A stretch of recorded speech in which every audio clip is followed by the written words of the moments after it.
Hello, everybody. Hope everyone's doing great. It's a lovely night in Massachusetts. Well, this is where the show is coming from. And this is the very first episode of Let's Relate, everyone. Welcome, welcome, welcome. This is a show where I talk and you relate about anything and everything. We'll see where my mind goes. Today, we'll be talking about me and what the show is about. Well, more in depth of how the show got to be, where it's coming from, and where this will go, hopefully, one day. And then we'll talk about some different things. But before any of that, my name is Drew, and I'll be your host today. And hopefully, from here on out, to Let's Relate. Oh man, it feels so good to finally do a show. I've been waiting for so long, and that temptation has been growing. But I'm here, finally, making a good show, but hopefully you all will like and you can join me and relate to things. Well, let's start with how I wanted to be a podcaster. It started out in high school. It was the sophomore year. I just joined media. It was a local TV channel called BCAT, Burlington Cable Access Television. They're basically volunteer club sort of thing, but they also host and post shows. They have their own local channel in Burlington. And there I was, starting out my media career. Well, the little there is of my media career. As a camera assistant. Yeah, I was actually an assistant for cameramen. It was fun. Of course, there were many opportunities to do other projects, but it seemed simple in the beginning. So, I started out as a lowly camera assistant. I did whatever the cameraman needed. Wiring, plugging, debugging. If they needed water, food, snacks, stuff like that. I got up and got there. And it felt like it would never end. Because for months on end, I would just keep doing the same things, wishing for things to change. And I don't know, it just kept going and it seemed forever. And finally, it comes summer and I get asked. It's like, hey, Drew, do you want to do camera work? And I'm like, do what? Excuse me? And they're like, yeah, do you want to do camera work for one of the events? And I'm like, yeah, I would love to. Finally, fantastic. And I was super excited that day, but I got a little bit of stage fright. I tell you, I mean, this first time for everything, and being a cameraman seemed, scary to me. You know, you got a lot of responsibility. I mean, it's not just controlling the camera, but you got to get the right shot. You have to capture the ongoing action, and if you miss it, you've done it wrong. And you probably get yelled at for doing it wrong. And so here I am. Oh boy, you gotta excuse me on these episodes. I have superfluous acid that doesn't tend to go away. And we'll talk a little bit about that. But from time to time, I'm gonna take a quick little break just to adjust my throat, guys, so I don't damage it in talking too much. Also got iced coffee in winter in Massachusetts. Yeah, you heard me right. And it's only because the studio where I'm recording, there's a cafeteria nearby, and they didn't have warm because it's late. I'm recording this like 9 p.m. at night, 9:30 actually. So this is a late one for me. But yeah, they didn't have warm coffee, so I was like, oh hell, well, just give me cold. I need something in my system. I didn't sleep last night. I'll chug with everything. And then I realized it's too cold. I can't drink it because I'm probably gonna get brain freezes if I keep drinking it. Let's do it. Let's take a quick sip. We got a warm beverage out there. If you're drinking something, you got the juice, you got some water. Sit with me. Come on, let's take a nice big sip with some chill music that's just ending as we take this. So let's go. Very bitter. Even with caramel in it. It's a caramel coffee. Bitterness. Hopefully your drink is better than mine. Hopefully it's well prepared and cared for.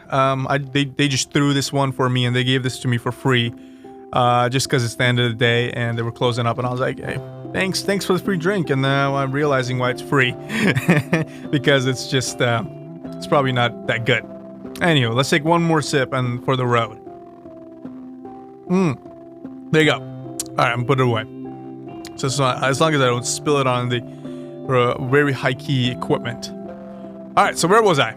I was beginning my job as a cameraman. Yes, so volunteer job, no money, no nothing. I was a high school student who was very keen on not doing high school work, because I realized at that point that I don't know, it just didn't click with me, and I was just lazy.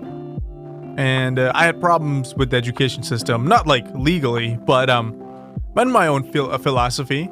And we'll talk about it later today, actually. Hopefully we'll cover it if the time permits. But here I am, doing camera work. It's my first football game of the season, right? It's a local football. Burlington Devils versus Stoneham, I think. It was either Stoneham or Lexington. But it's either or. And it was the very first game. And I remember I was posted next to the speaker's booth, high up in the bleachers. I was like past the speaker's booth, excuse me. So I could hear what they were saying, but the camera couldn't pick it up because there was a microphone up there. So I'm nervous, right? The game's beginning. The players rush in the field. They start doing their pre-game workout thingies. They start singing national anthem, and I'm like, oh my god, this is happening. It's about to happen. I am about to go into my field. I'm about to do the work that I like to do, right? That I'm loving. And I don't know, it just all came together. I thought I would fall apart. I thought I would miss the goals, miss the kicks, but for whatever reason, I did really well. I kept my camera on the ball all the time. I think there was a couple shots I missed, but whoever was running the operation at that time was like, it's all right, Drew, don't worry about it. Happens all the time. And I was like, all right, cool. So I kept going, and here comes the junior year.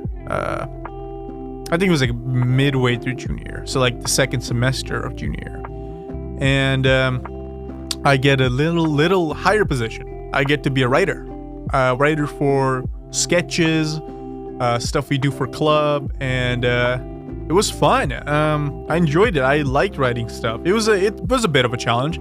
Hey, look, I am a person who moved to Americas. I was an immigrant who now is a citizen thanks to turning 18. And I don't know, my English wasn't that strong, even though I went to an English class school back in India. That's where I'm from, India. There you go. You know now. I just didn't pay attention to English that much. So coming here was a struggle. Learning the language was even more struggle. But writing a script with a proper grammar was an extra challenge, because let's just say I didn't pay very good attention into English class. I was usually goofing around. And surprisingly, my work came up pretty good. Not of course really high key level as it is right now, but it's up there.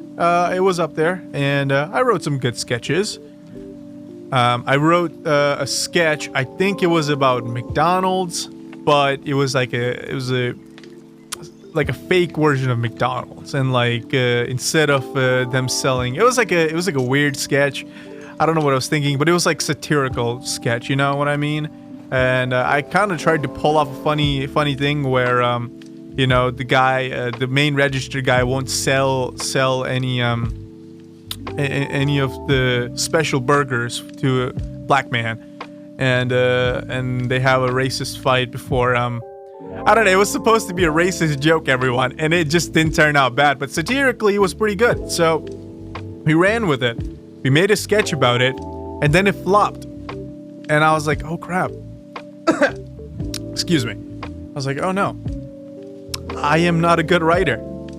And And then someone opened my eyes that day saying, don't do the things you're not good at, right? Basically, don't go out of your limits, basically. I'm not a very good comedian. I'll make sometimes very bad jokes. And I'm a charismatic person, I would say. But I'm not a comedian. And I can't make anyone laugh. I can't even say jokes without messing up. So, I don't know. Something about writing jokes for the first time kind of clicked in with me, but didn't come out so right. So, I think from that point on, I kind of stopped writing scripts, but I gave it more realistic scope of stuff. So, like, I would let the creative things be written by someone else while I kind of filled in the gaps or like the boring parts. And surprisingly, that creativity kind of hit the person who was running the club at that time quite hard. Just because I was dedicated to my work and I came in on time, I stayed late, I did what I did, and I did what I could, and I did basically more than I should have. I edited the sketches like more than like really quality sketches, more quality than they should have been, at least for a high school club sketches.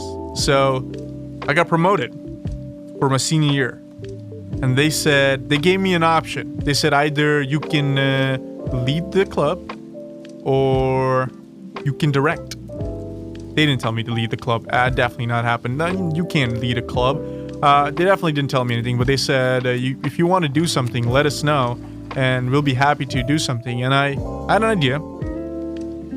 I wanted to direct something, and I wanted to make a show. I was always in my eyes. And it's still, I think it exists on my YouTube channel. But I hope no one finds it, because it's a little bit embarrassing. But it was called The Ridiculous Show. It was a show where I talked about ridiculous things. Basically, crazy. Like, if Alex Jones were a more sane man and talked about theories in a scientific sense, then yeah, that was my show. I talked about brain control, parallel universes. What else? Games sometimes. This is how badly the show was made, because I never knew how to make a show. I had a host. His name was let's just call him Jackson for the sake of the story. I asked Jackson that if he wants to do the show with me, and he said, "Yeah, sure, I would like to be a co-host." And I was like, "All right, we can do the show." But here was the thing: the man was always busy. And every time I would try to host the show, he would say, "I'm sorry, I'm busy. I can't do the show. I'm sorry." I was like, "I'm not waiting for you, man. Okay, you say you want to do the show, but you don't come. The train's leaving the station." Because it was my train. It wasn't our train. It was my train that he could hop on and kind of tag along if he wanted to. Join in on kind of the show and make it more fun. That's how bad of a show it was. The co-host didn't even show up. So I had to call the backup co-host, aka my backup friend, my friend who lived nearby, and I would emergency call him like, "Hey, let's call him Lex." So Lex was like a guy who was very close. He could like walking distance. He lived like a hill away. And he would always come down to help me out, and he's like, "Oh, you want to do the show?" And I'm like, "Yeah, sure, let's do it." And we would record the show, and usually you need a someone to direct the show. I didn't have a director, so Jackson's girlfriend would come and direct the show if she was around, or we would have someone as one of the employees who would direct the show, but usually was Jackson's girlfriend who would come in and help us out. And I think we recorded 5 episodes. I had 8 written at the time, and I recorded 5. And I think I only managed to edit 2, and then half of a third, and then I lost interest. And I think the half of the third was uploaded to my YouTube channel. but it was never aired on the actual cable TV channel. So it exists on the YouTube cloud somewhere, but never on the channel. And for a good thing, because it was a very cringy show, and I'm semi-embarrassed of it. Not really. I think it shows my creativity back then. Even back then, I wanted to reach for the stars, without knowing how to reach for the stars, or what a star even was back then. Not literally, of course, I knew what a star was, but you know what I mean. In a metaphorical. Jeez, what happened to my English? A metaphorical sense. This coffee's giving me kicks, man. It's kind of slowing me down. Anywho, and that was my media sort of beginnings in high school. And I think then I lost interest after the show kind of flopped, and I thought about my main career, what I really wanted to do, and I don't know, a lot of people encouraged me to get into mechanical engineering. Seemed like a cool idea. Building stuff, creating your own ideas, like mechanically making, like just putting together a watch seemed like a cool idea for me. But the field is more than that. There's a lot more to it, and the whole applications of that engineering field, excuse me. Oh, there comes a burpee. Excuse me. Told you that acid problem kicks in. Woo! Oh man. But just the applications that came from the major itself was just amazing. And it was cool to hear and look at and wanted to do, basically at that point. So I went into engineering. It was like 3 years past, and I think it was excuse me. It was freshman year, second semester, I would say. I joined a radio station called WMCK, which are the lovely people who are letting me borrow their studio right now to record a show that will hopefully end up on Spotify through their very, very generous program that they just started. So they started this thing called the next wave of podcasters, right? So they were recruiting student podcasters, which we'll get to. We'll get to the whole gist of that. But I think I just jumped the gun a little bit. Anywho, here comes... I think I went through so many different shows, okay? Like, I think each semester I wanted to keep a show. So, very first show. Super cringy. It was, Is that the music? It's throwing me off. Oh boy, okay, let's change that. I'm changing the music. It was just throwing me off. Woo! This is also throwing me off. What? Actually, that's pretty good. That's pretty good. Hope you like. That's a very jazzy little hip-hoppy or jazzy tune. Hip-hoppy tune. Pretty hip-hoppy. Taking a quick sip of this really cold, chilled coffee. Alright. I think I had my very first show in college was called Music with Groovy Droovy. Yeah, that was my show. I think it was my show for 3 semesters. It was a really fun show. Maybe it was only 2 semesters. I don't remember. I think there were many different shows I went through. But that was my very first music show. And then I think after that came... What was my second show called? Space Rocks, I think. It was... it was Space Rocks. It was...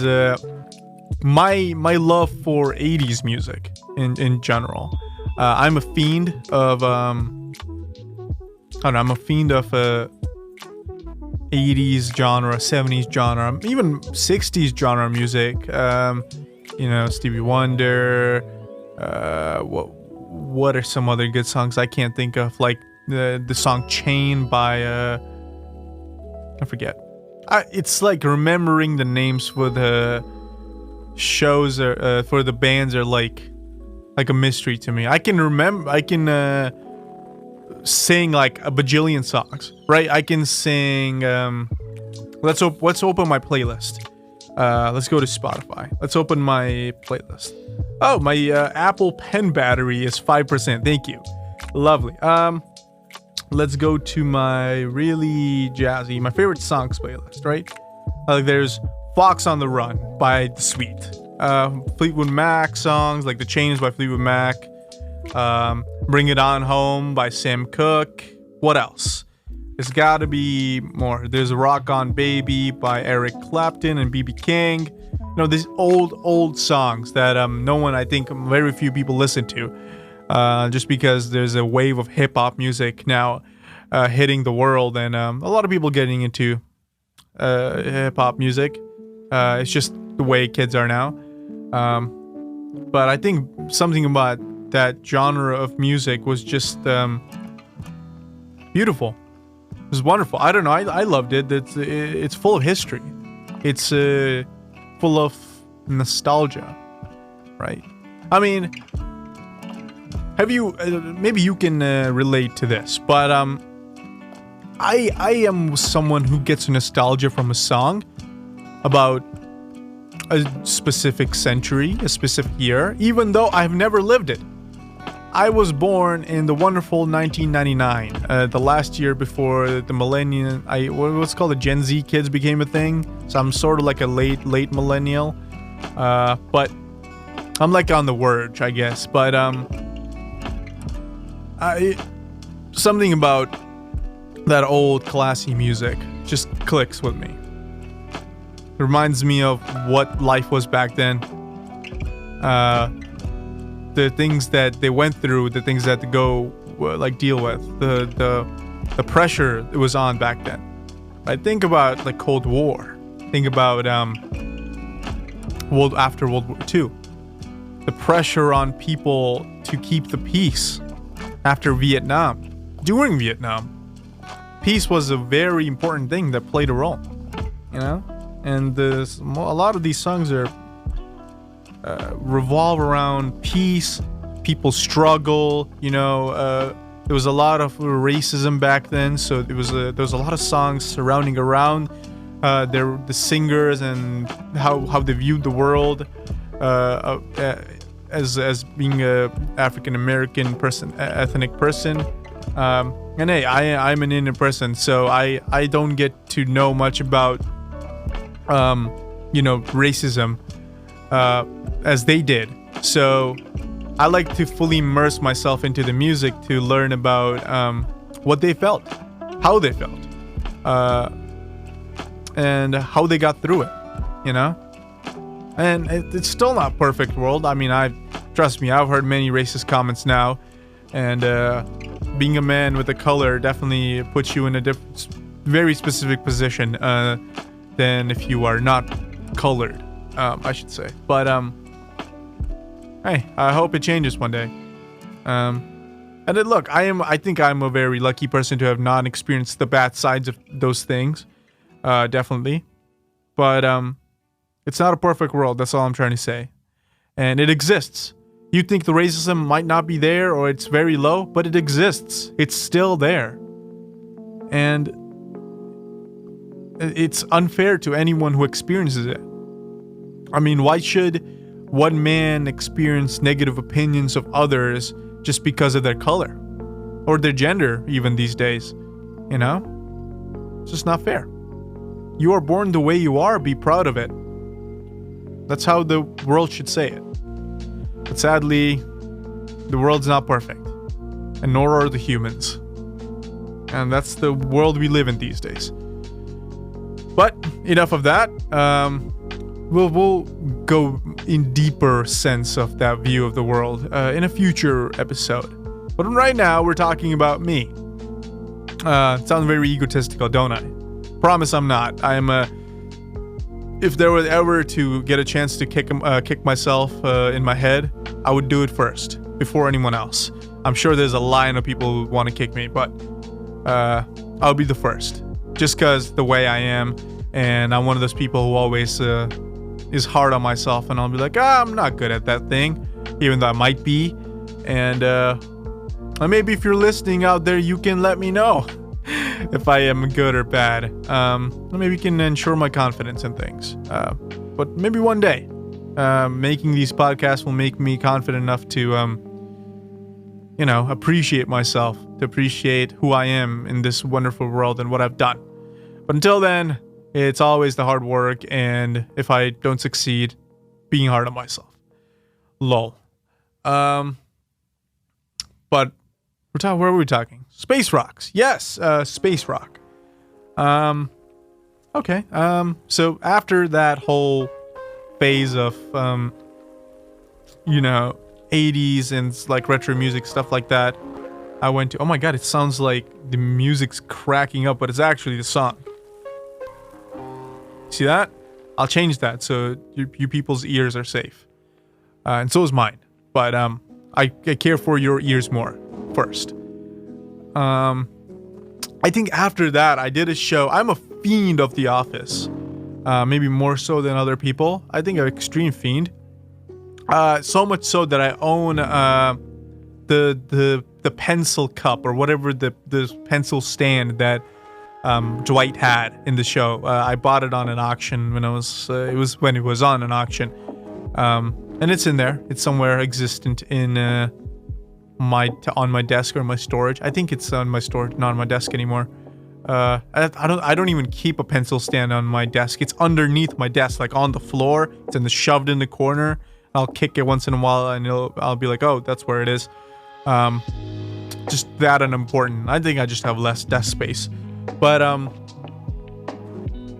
I have that, or maybe I got a copy version. I don't know. Maybe there's someone who has the real version, but I can't.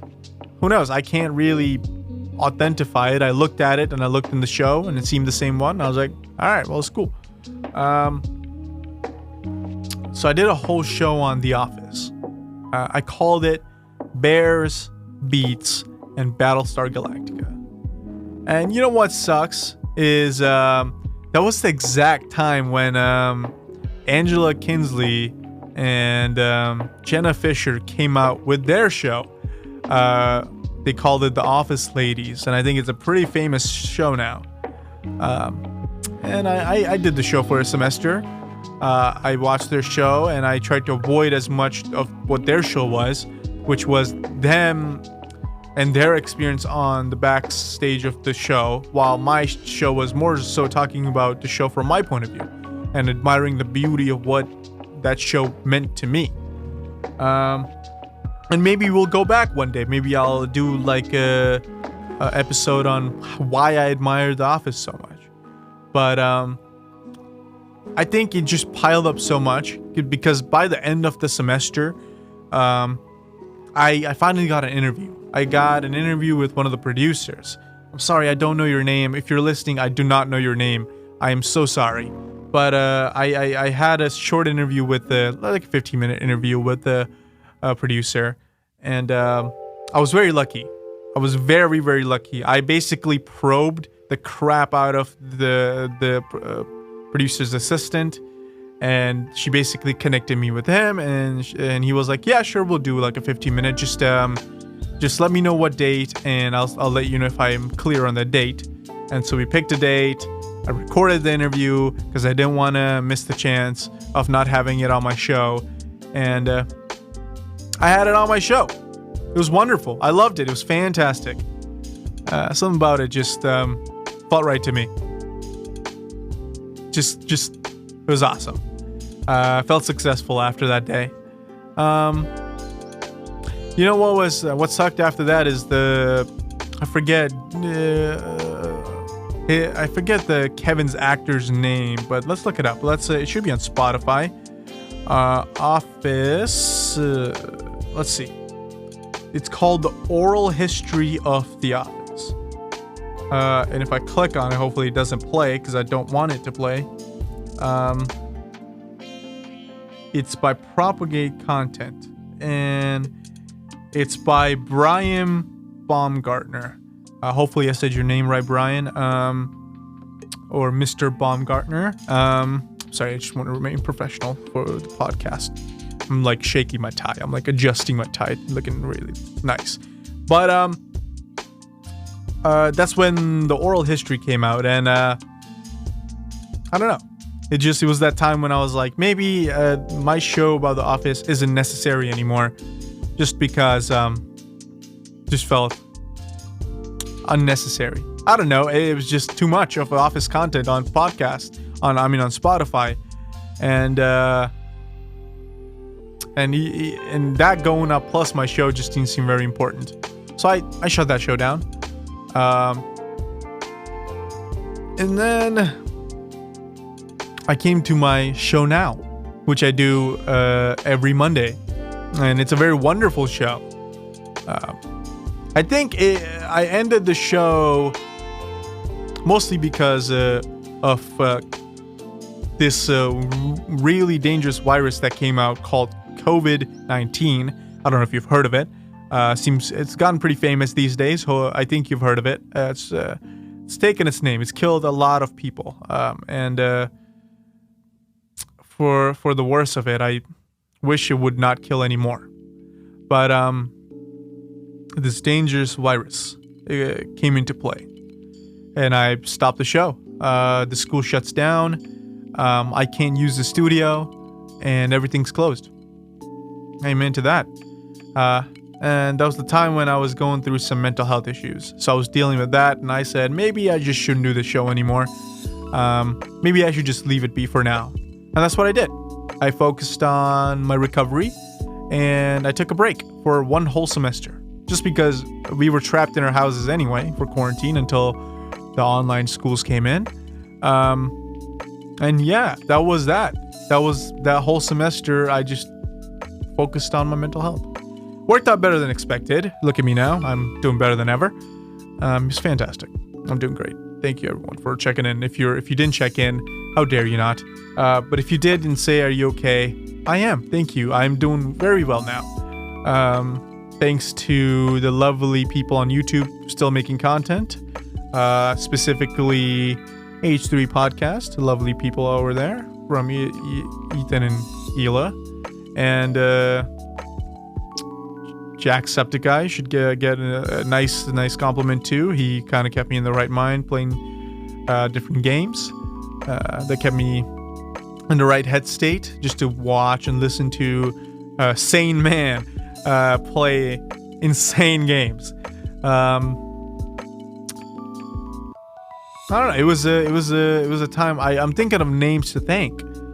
I'm sure there's a long list of people I can thank for helping me out through my time. Of course, my parents are on the top of that list, but some of this credit goes to these people too. I think Ethan and Neela from the H3 podcast are up there. They're sane people to me, and they just their normality kept me in a right state of mind. And now I'm doing a show that inspired me to do this podcast. I call the show Reaching for the Unknown. It's a show only specified to this year because I'm a senior now. I have 2 more semesters to go, even though this is December and I should have been graduating this spring. I'm graduating in December. And yeah, I am. You can say I'm a late bloomer a little bit in that genre, but I think I just picked up one too many majors and I didn't think I could do them, so I just messed up my whole class schedule in that sense. But that show, the Reaching for the Unknown, was so powerful, and I think the positive energy I put into that made me realize that maybe I can do a real podcast. Something that always has been my dream. It's not just a phony dream. It's not like, oh, I had a dream once that I want to be an astronaut. No, I really wanted to do this. This is it's on there. If you enter my room and look to your right, it's right above my computer on my to-do list. Start a podcast. It's been there since I think since 2018, 3 years ago, when I first began my exploration of the podcast world, when I came upon the H3 podcast. especially when they stopped making content. And I was like, what's going on? And I realized they have a podcast. And then I realized, like, what are podcasts? Let me give it a listen. And I was brought into this beautiful world where I thought, I want to do that. I want to be that person. I want to have people listen to me and say, I've been there. That was definitely me at some point. Or, hey, I can relate to it. And thus, the idea of Let's Relate was born.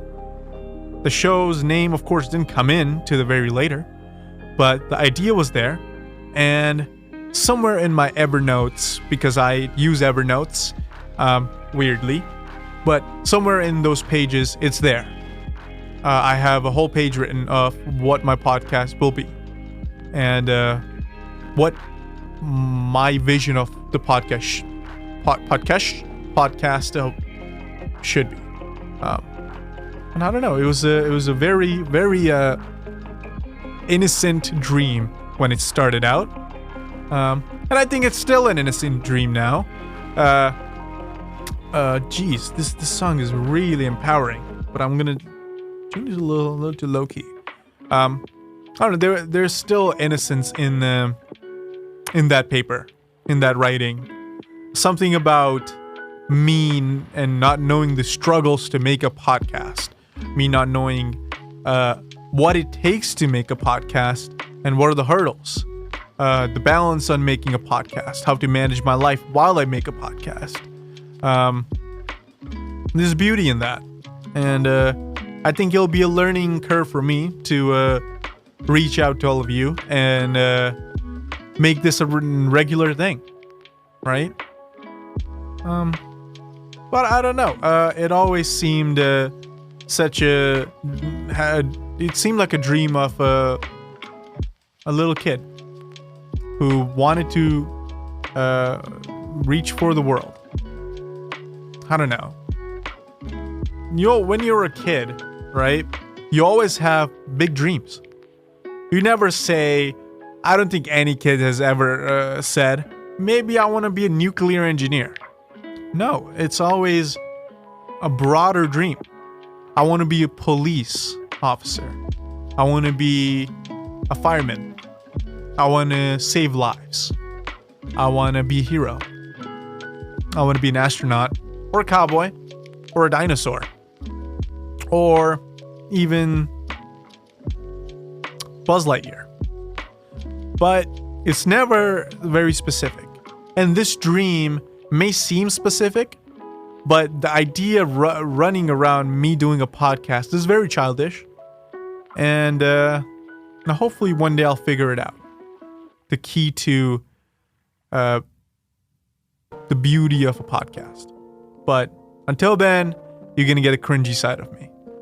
Me clearing throat, me sipping coffee, which I think we should take a sip. It's like diluted now. Like the water is on the top. Let's mix it up. Damn. All right, let's mix it up. Still bitter, with the hint of caramel. Still bitter. But yeah, that was my journey. And my recent show, Reaching for the Unknown, is what I do now on Let's Relate. Just a little more intense. I talk about different things. I talk about a topic and I stick to the topic. While our podcast is about leading where the water flows, right? Don't stick to a path. I want to be guided by where our conversation leads. Much like water, right? No matter how many dams you build, no matter how many blocks you put in front of a water, it finds a way to go where it needs to go. And it will get there. And that is what I want my conversations to be like with you all. Fluid, raw, pure, and nothing more than just me. And I think there's a lot of beauty in pure things. And maybe you might not like my version of podcast, but there are hundreds out there. You just gotta find your right podcast. And all it takes is the need of time and passion and, I don't know, the general energy to look for something beautiful. As I don't know, it just seems very emotional for me right now to talk about a journey that started as me as a camera assistant, now doing a podcast of my own. Just something so serene and beautiful about it. Well, that just shows that if you have a dream, stick to it. And hey, if you make some different choices to stay away from your dreams, that's fine. If you want to explore. But if you ever think that you have a chance at a dream, take it. Because you don't always get chances at dreams. They're rare to come by. Sure, they're time consuming. They require a lot of energy. Like me right now, sticking to a coffee to do the show. They require a lot of a very strong mindset and discipline. But you can do it. You can do it. And I believe in everyone out there. What is this, a Minecraft song? I hope you realize that too. I'm a big Minecraft fan and just seem like C418 music. It's relaxing. I like it. But yeah, that's my journey. And I hope that one day I connect with you all at a more personal level, you know? And hope you like listening to me in a way that says, I like this guy. One day. Nothing ever starts with a very rapid beginning, right? You can't always get a PhD or a doctorate after completing high school. You gotta start somewhere. And I want to start here with all of you. So let's do that.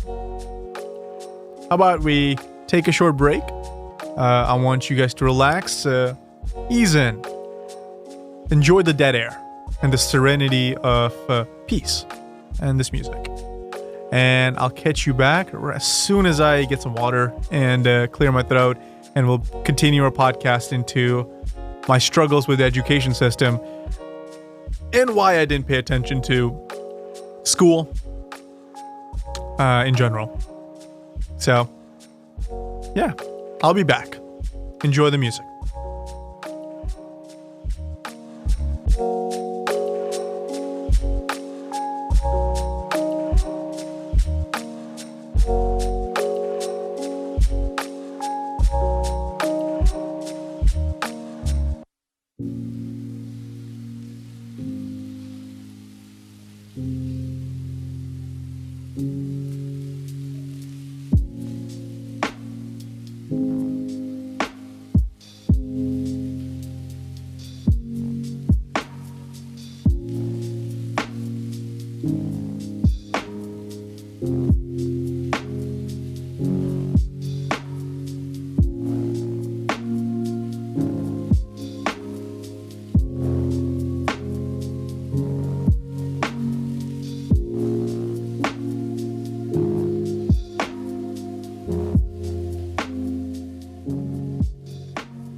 And I'm back.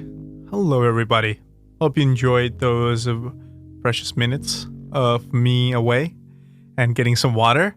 And hope you enjoyed the music. It was a very short time, I agree. I just ran. There's a water fountain like in the hallway, and I just ran and got some water and just drank it as fast as I could and took a couple more sips of this lovely dissipated iced coffee because I need it. I think I slept 4 hours last night because of this show. I was getting queasy thinking about it, a little nervous, thinking, what if I mess up? You know, what if I can't do the show? And I was stupid at thinking that, but I don't know. I think everyone gets stage fright from time to time, and that's normal. I think what matters is you overcome it. And what I did was I used a really bad habit, aka I smoked CBD oil, and that was it. I think there was probably different ways of relaxing, like watching a show, or get some movie, or just listening to chill music. But I chose the really bad habit that I have, which I have quit a long time. But I use it to relax my nerves from time to time, just to relax my nerves. And I swear it's on rare cases. I will make this clear. I do not condone smoking. And if you smoke right now, think about quitting. If you don't want to, that's up to you. I highly suggest you quit. As a person who was a heavy smoker at the time, I don't know, I struggled through a lot. I mean, my throat was always ravaged. I always felt sore. My sore was always just like getting pillaged by just so much smoke. My lungs felt hefty. Quitting smoking was rough for me. Mostly because I went the cold turkey route. I did the thing where I just smoked it 12 o'clock at night, and I chucked it in a trash. Or was it a pond? I think it was a pond in Merrimack College. We have a centralized pond area. And I just chucked my vape in there, and I said, I'm done with you. And that was it. I walked back with, I was walking my friend back to her dorm, well, halfway through, and I just wanted to quit. Felt like it was time. Yeah. And maybe hope you find that one day. If you are smoking out there, hope you find that someday. Because that need to quit just drives you all the way. I'm not saying it did me any good. I suggest finding help. Rehab seems to do quite good. Finding help is awesome. And it's accepting that you have a problem. It's a step up in the world. To me, it is a step up in the world. Accepting a problem means you know what is wrong with you. You can say that maybe I'm not perfect and maybe I need some things to change. And that's a big step. And not everyone goes through it like I did. And that is fine. No one needs to go through it like I did. But if you do hit that stage, congrats. It's a very beautiful stage. And I wish all the luck to you. Because that stage caused me a lot of problems. I went cold turkey, and I don't think even my parents knew. But I quit, and I just got into bad habits at college. I quit, and a couple months after that, I had anxiety problems. I had a sudden outgrowth of anxiety, which I chucked it up to stress and hydrocodone, which was so I got my wisdom teeth removed somewhere around the time when I had my anxiety break, and I chucked it up to me. Me basically getting addicted to hydrocodone, which is a pain reliever if you didn't know. It's like Vicodin. It's only given to you in US if you're getting your teeth out, just to relieve the pain because it's really hard. There's a hole in your mouth and it's bleeding, and there's a gauze in it just to keep the blood out, and your mouth is swollen like a hamster and it hurts. And my first thought was maybe I'm addicted to that and my body's just not used to it. But then it came to me that maybe it wasn't just that. Maybe it was my smoking habits. And hey, I paid my dues. And I think my mom got troubled because of that too. Everyone in my family was affected by it. I was taken to emergency room twice, maybe 3 times. I don't remember. And we paid a lot of medical bills because of that. All because that one bad habit gave me anxiety. What matters is I overcame it. And I'm okay now. And I'm clean and I feel better than ever. So if you're out there and you think you need help, you want to quit, or you don't know how to, ask for help. Go to a hospital. Go to an emergency room and say, I want to quit. Better than ever. It's better to do it with someone else or with people you can relate with than to do it alone. Because that is the worst way to do it. And no one should ever feel alone in a world like this, filled with 8 billion people, all different in their own ways. The beauty in that. Enough about that, though. That's a very important topic that we need to explore one day. You know,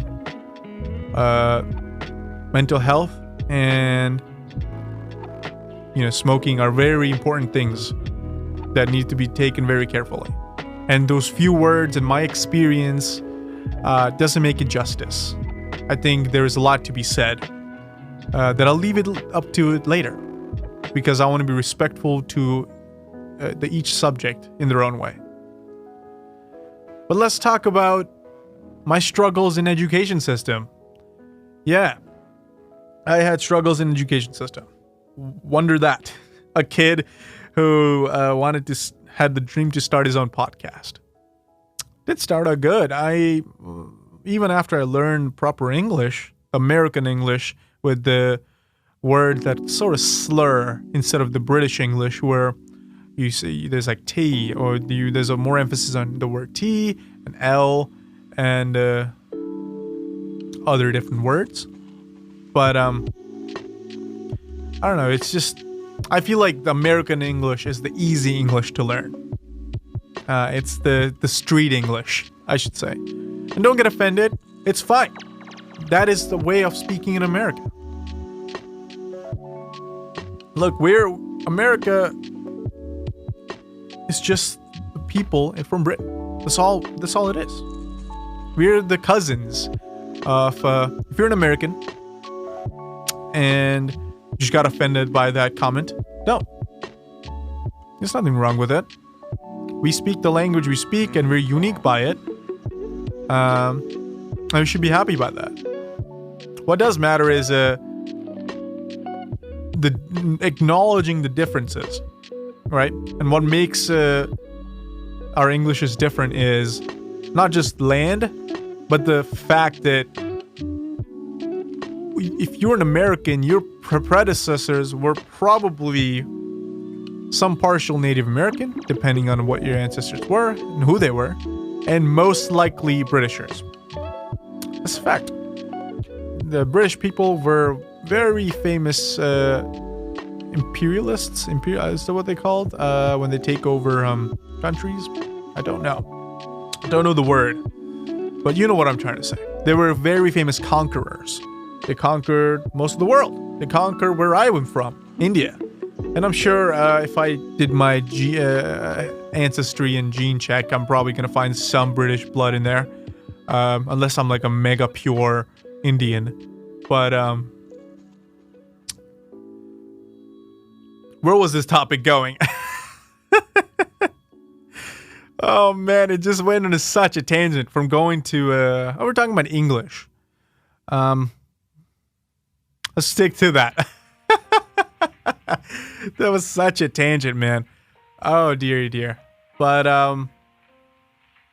no, yeah, after learning the American English, it wasn't tough to, get to understand a lot of different subjects.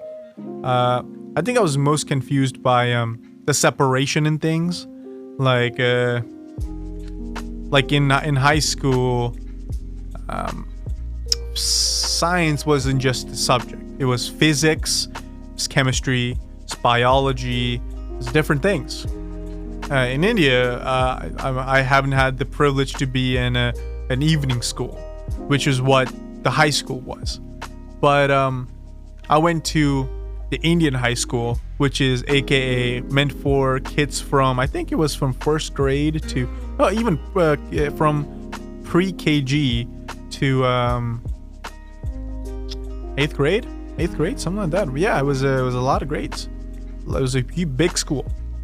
And it was certainly a different experience than the education system here. Because in India, you're assigned a classroom. And that's it. That classroom is your classroom forever. Unless something changes because of emergency or leak or whatever, that classroom is yours. And you will sit in the same seat. Unless they change the seats, you will sit in the same seat for a long, long time, surrounding people you will know for a while. And that's how we made friends. I mean, sure, everyone knew everyone in the class, but the people who sat next to you, behind you, in front of you, were the people who were probably your best friends because you saw them most and you hung out with them most and you work when you did work with them the most. It's just simple logic. And coming here was difficult, adjusting to the system, because not only you just you change classes, you move classes. It's more like the teachers are assigned a room and you're the one who's doing the moving around, compared to in India where the teachers did the moving around. It's very different. But I think that there was definitely a lining where I understood where I was and how I could fit in. It just took a little while. Just took a little while to get adjusted to things. And even then, I didn't really understand the importance in things. College to me back then was a concept. I wasn't really matured in my brain as other kids were. If you were a high schooler back then, you most likely thought, hey, I have to focus on my grades because I have to get into a good college and get a good job. That's what probably a smart and intellectual high school, even an average high schooler thought, right? To better themselves, to get better grades, to get into a better college. But back then, I lived day to day.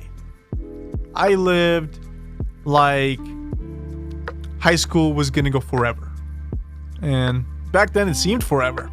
4 years kind of seemed forever with the friends I had, but it's not a lot of time. 4 years goes by in a flash. And I should know from my college experience, it buys so fast. It went by so fast. There's a grammar issue right there. Just gonna burp it out. Oh man. I don't want to burp in the mic. I just don't want to disgust you all. It's that acid kicking up again. Whew. Feel that burn in my throat. But there's a lot of ums in this show. That's gonna happen though. That is gonna happen. My thought process is slow, so I have to take an to think about things. There it is. I can't help it. Where was I? Where were we? Adjusting to oh no, 4 years. Yes. I forget where I am a lot. I just lose transition time. But no, I didn't grasp the whole concept. I was in the mindset that I have the friends I have, and they will be the friends they will be, and I will have them for the rest of my high school career and even past college. Little that I know that to get to college, you actually need proper grades. And if you get my report card from high school, it'll consist of C's, B's, sometimes D's, mostly C's and B's, and a rare case of A. But I didn't say I didn't have fun in my high school. I just didn't enjoy the classes. There was no interest to me. And I think a lot of that goes with the education system that America has. Taking a sip, excuse me. Oh man, a lot of that stuff goes to the way American education system is. And I'm not saying it's perfect, but it could be better, right? The way they teach kids, the way they do things these days, just doesn't quite click with me. I don't know why, but it just doesn't make sense. And even now, I mean, even past in college, I still can't understand and this is where I go in the rant mode a little bit, but I still can't understand the importance of homework, right? I think it's to enforce practice of a said knowledge, but at times you start to wonder if homework is really that, and or if they're just implying homework as a chore. Right? I mean, think about it. Some classes you most likely tend to enjoy are the ones where the teachers say, I want you to do this because you understand the concept of what it is. Compared to the teachers where they say, I want you to do this because that's a requirement for this class. No teacher should ever say, I'm giving you homework because it's a requirement for the class before the state, right? Because state requires me to give you homework. No one should phrase it like that, because then it becomes a chore. Then your work becomes more of something you have to do instead of something you have to learn. So instead of it being something new to learn about, it becomes like doing laundry. Now it's boring. Doing laundry is boring. We'll do it forever to keep our clothes clean, but it's boring. But it's more so doing laundry, but standing there while your laundry is still happening. Imagine standing there for an entire hour while your laundry machine is still spinning. That's what homework is like. And I think if the American education system phrased it a little better, there'd be a lot more people accepting the fun in it, right? I mean, you see, there's any school, there's honors kids. Excuse me. Burp again. But there are honors kids, then there is normal kids who do average grades, and then there's the poor kids, right? I tell you not, 80% of the school class will fit into average and poor. You know why? Because they don't understand the importance of a homework. They don't understand the importance of a group project, more or less a team project, and they don't understand why we need to learn this at all. I mean, think about it, right? I'm doing engineering right now, but my curriculum requires me to learn take two ethics classes, a history class, and what else?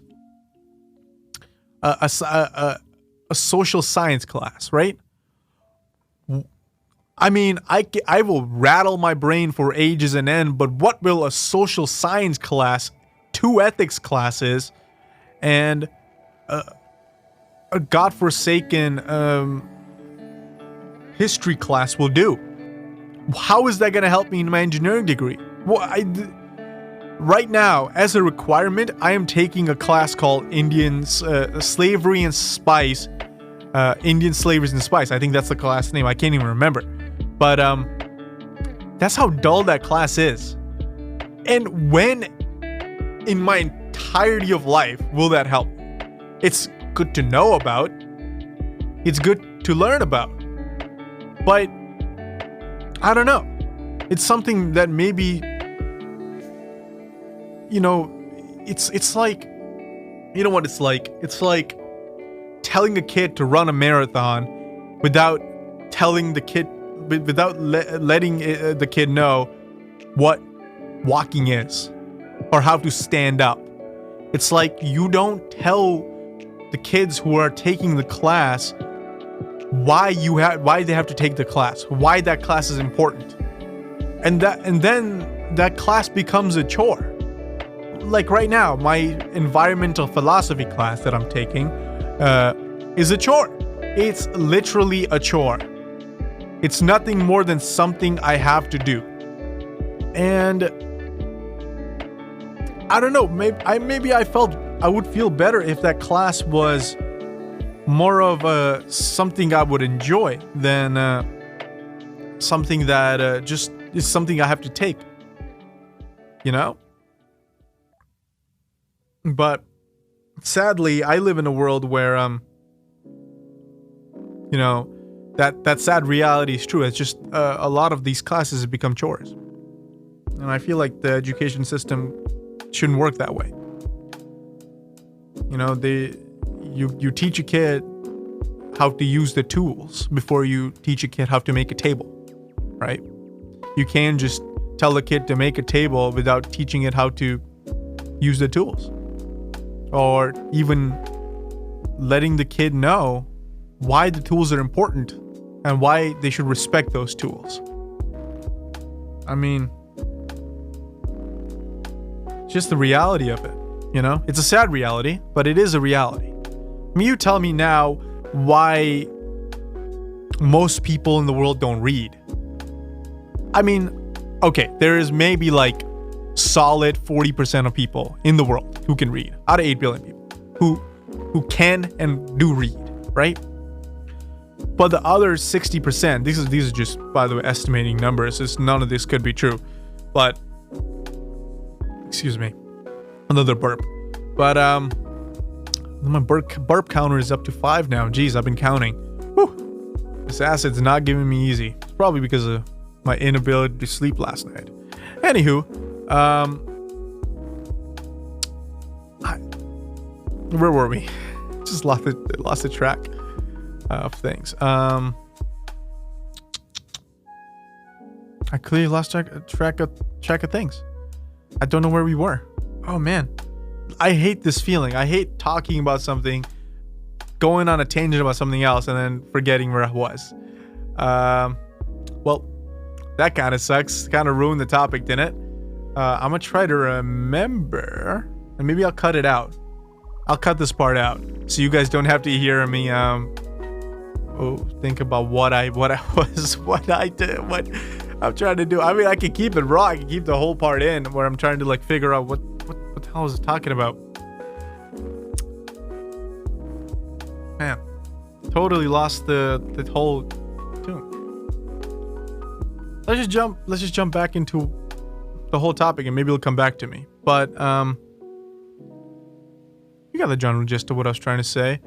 I don't know. I feel like that was one of the main reasons why I didn't enjoy school, because no one ever taught me we read books. Yes. Jeez, I just got caught it, and I was like, let me just talk about it before I forget. So yeah, 60% of people may as I said, estimation may not read books. And you know why they don't read books? Because they don't know why books are important. They think, I mean, I've never seen a young 20-year-old who's, you know, just never cared about school think that, hey, maybe I should read books. I don't know. I mean, a lot of people do read books, but just the importance of books have kind of gone down lately, don't you think? Especially with the upcoming of internet and everything else. Something I do like is the growth of ebooks. Gotten a lot of people into reading again, but still, I don't know. I feel like education system is sort of failing us, and it's like taking a bus to school with 3 tires, right? It's like we'll get there, but if there's too many kids, we might tip the bus a little bit and kind of make some, you know, just sparkle the empty axle. It's a weird imagery, but it's the one that exists. Oh my god. Or it's How about I make it easy? It's about trying to land an airplane without on 2 wheels. I mean, it'll go fine in the beginning when you start touching down, but once you really have to touch down, it's gonna start really taking a load, you know? It's just gonna start really getting bumpy. I don't know. Maybe I just have a very unoptimistic view on education system, but I am someone who likes to learn. I would like to learn more. I would like to enjoy my classes. I don't want to think of my class as a chore. I want to go into the class saying, this is gonna be fun. I'm gonna enjoy this. This will probably be awesome. Maybe one of my best classes ever. But the sad truth is I never get to say those things because the way things are. The way the education system is. The way they make everything feel a chore. I think recently someone found out it was a big meme on Reddit, but they found out that homework was invented by some guy back in old days as a punishment. And these days, I mean, if homework was a punishment, we are drowning in punishment. I mean, I feel like the purpose of homework should be to engage you into the material, or at least make you practice what you are learning about. But it's not. Oh my god, this song. Whew, change that. Jeez. That kind of scratchy effect, I think a lot of lo-fi songs chase towards, but feels rough.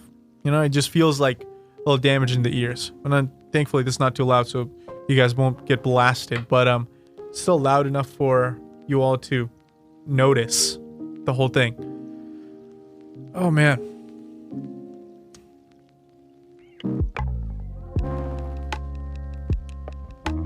Talking about education system is complicated because I don't want to start blame without fully knowing the whole idea of education system, why it's shaped this way, and why it is the way it is, I should say, and why they haven't changed it. I think there's a lot of politics surrounding that, and there's a lot of different things that they can't rapidly change. But if you can relate, you can relate. I mean, I'm pretty sure you can all relate with me that homework wasn't fun. I mean, who liked doing Algebra 2 homework in high school? It was a mandatory class for everyone, but who? There's probably that one kid who was like super nerdy and he was like, do you guys have any homework, professor? I think you forgot to give me the homework. And everyone was like, oh my god, dude, seriously? And even the teacher was like, you little bee, how dare you ask me for homework? Man, it was never fun. It's like having a PTSD from World War II, you know? It's like I just think about high school and homework and I'm like, oh my god, my eyes are like widened and I like have like flashbacks about me struggling with geometry and trigonometry and I'm like, oh no, like writing a 10-page like research paper and I'm like shaking in my hands. I'm like, oh no, like my eyes are like pupils have gone up and it's just my eyes are white, like it's like a cocaine overdose. Oh my god. But truly, a part of it is like that. Just it's like bad times. You don't want to remember. Whew. That was an interesting topic, don't you think?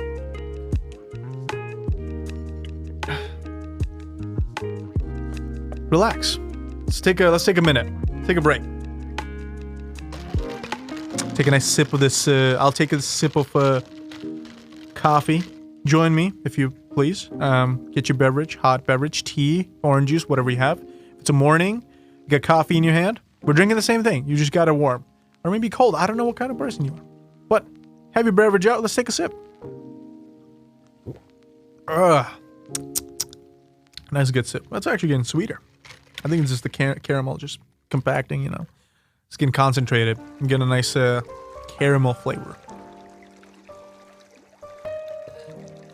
I got a nice big chunk of caramel in my mouth. Woo! What are these? chill-fi songs. Lo-fi songs, I should say. Man. I think lo-fi songs are my favorite, just to relax to. And hopefully it'll be a constant rhythm we can listen to while we talk about this stuff. My favorite lo-fi guy, check him out. His name is Chilled Cow. If you ever look up lo-fi on YouTube, he'll be like the first person you see on like radioing stuff. Very good. Very good. He has a very long list of lo-fi songs, but it's good. Hey, wonderful. And I love it. I'm not complaining. It's something I listen to, I think, almost every day, just to relax. I think people should learn about the importance of like healthcare and taking care of themselves. You know, if you ever gone to health class in high school, maybe it was like a certain important topic at one point. Like they talk about nutrition, they talk about like caring for their weight and like sexual health and stuff like that. But I never, maybe I just missed the class, but I missed the whole, maybe they never taught in my school about taking care of your mental health. Something a big issue in this world today, especially in this time. I mean, don't get me wrong, but these are stressful times. You know, COVID ain't helping anyone. It's just, COVID is a struggle. COVID is a real struggle. And if you've had it and you survived, you're a survivor. I've had it. It was rough. It was rough. Okay, I think I had it, I should say. I'm not saying I had it because, first, I could be wrong. Maybe I just had a worse version of flu or something. And it could just be flu. But I think I had it. Because the time I was sick, I got out of a certain place. And it was definitely when the COVID was on the rise. I was really anxious about stuff. And when I got home, I got really sick. Like I was coughing, sneezing. My eyes were red. My nose was like pouring out mucus. My chest hurt. I got rashes all over the place. I had fever of 104. It was nuts. And I called my doctor. And it was a time when the COVID cases were overflowing. And he said, we can't test you because the test right now is really expensive. It'll cost you $500 or so. And I remember thinking, it's either a test or not knowing if I have COVID or not, and just dealing with anxiety. And I kind of didn't have a choice because I didn't want to say, let's go get tested because it came out negative. I wasted $500. And if I came out positive, then I could have infected my mom who took me to get tested. So what I did was I quarantined myself in the room, and I think it was like a week before I started getting better. It was a solid week when after my sore throat kind of went away, my fever kind of went down, my chills went away. I think the only contact I had with my mom was that she just gave me food, or I would just go get food in the kitchen, and I would just come right back. Thank you, Mom, if you're listening, for taking care of me during that time. I hate being sick, and without my mom, I wouldn't be here. She's definitely someone who has supported me all the way to my journey to this podcast. So thank you. It's a privilege to be your son, I should say. And as much as I have anger issues and I might get mad, I love you. I love you so much. Thank you for taking care of me. I might not have been the best son, but I am trying to be. So thank you. Got emotional there. There's a little tear in my eye. I won't let it shower during the podcast. Maybe I'll just shed a tear after the podcast, just so I don't want to get emotional in front of all of you, unless the occasion occurs. Yeah. Thank you, Mom. And I don't know.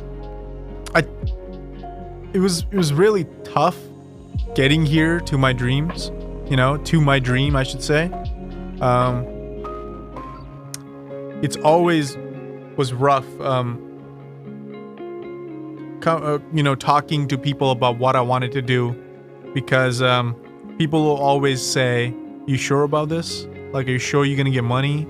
Are you sure you can be all right, like financially and stuff like that?" Like it's a lot of concerns. Like, are you sure you're gonna be able to get up there? Not a lot of people get up there. Just blatant negativity and doubts. And I say to that is, there will always be people like that out there. And they exist because they exist. Mostly because they have their own reasons, but some because they never got to achieve their dream. And I respect it. They're warning you. They're saying, be careful out there. Achieving your dream isn't easy. And I should know. Trust me, it was rough getting to here. I went through a lot of pain, a lot of struggle. It wasn't easy to find a studio, to find the people I found in my life to support me for the things I do. But I got here. And when people tell you to be careful, take it as a warning. Take it as an advice. Take it as a reason to be cautious. To walk in your path of dreams with a certain thought in the back of the mind saying, I should really be careful about what I do, what my steps should be, and what my future will hold. Because they're probably telling the truth. Not everyone makes it out here. And God forsaken, I will know if I make it. But there's a hope. All you can do is hope, hard work, and wish for the best. And there's beauty in that. There's a certain element in that thinking. And as I said, not everyone gets an opportunity to achieve their dreams. It's a rare and a very rare case when you finally get to do what you want to do. I'm sure one day you'll figure it out. But if you like something, chase it. You might just luck out. You might find the job you're looking for. Like I have. And trust me, I never thought about being a podcast host when I started out as a camera assistant. I just went on a path and said, hey, I'll go where it leads. It seems cool. It seems scary. But I'll chase it.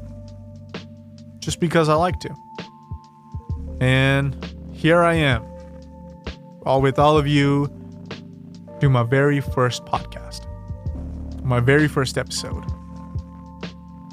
It's beauty. Just beautiful. And with that, I will conclude the show. It was fun being with you all. I hope you loved the show. I hope you liked me talking. I hope you liked to relate. It was a good show. Definitely better than I hoped it would have gone. And I'll see you all next time. My name is Drew. And that's it. That's it for today. I don't know what else to say. I didn't think about how I would conclude a podcast. There's probably better ways to conclude a podcast. Definitely not on a deep note after talking about your dreams and how hard it's to get to your dreams. But I'll leave it on a happy note. If you're out there, you're struggling, you think there's no hope in the world, if you feel like you're feeling blue, and you just don't need to pick me up, listen to my advice. Okay? Listen to these words carefully, because they are good words. And I live by them. And they have basically got me where I am now. If you're out there thinking I am alone in the struggle and I am doing this because life has thrown a lot at me, no, you're not alone. No one's life is ever perfect.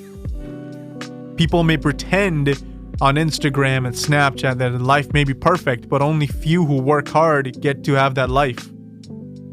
And trust me, they're not going to put it on Instagram because they're too busy enjoying it. And you're not out there. No one's alone out there struggling. We're all in this together. Remember, there are 8 billion people in this world. Chances are, someone is going through the same crap you're going through right now. And don't worry, life will find a way. Enjoy the happy moments that you get. And don't relish the negativity. Don't look upon all the bad things that are happening to you now. Think about all the happy things that did happen to you when they did. And use those to work hard and find the next little blimp of happiness. Trust me, no one is always happy. Because then happiness wouldn't be so rare. But in the world we live, happiness is rare. And that is because it's hard to come by. So enjoy it. If you are in a happy bubble right now, enjoy that happy bubble. And if you're not, don't worry. I'm with you. I haven't slept. I got 4 hours of sleep last night. And my head aches right now. And my eyes are burning. And my teeth hurt. Because I just had a wisdom tooth taken out. Not too long ago. And I'm with you. Life hurts. Just stick a bandage on it and keep rolling. That's all we can do. Thank you, everyone. Hope you liked the very first episode of Let's Relate. And I hope to see you all next time. All right, everyone. Good night.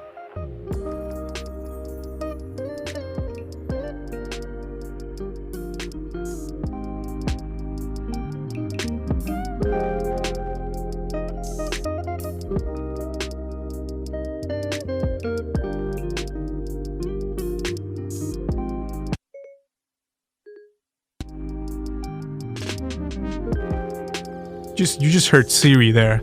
Just turned on to ruin my show. At least the ending of it. Lols. Alright, if you've heard this far and heard me talk so much, alright, this is the official ending. This is it. This is the official ending. I just came in the very end just to say like, oh my god, this happened. Alright, everyone. Alright, good night. Wherever you are. If it's night, good night. If it's day, have a good day. I'll see you all next time. Bye-bye.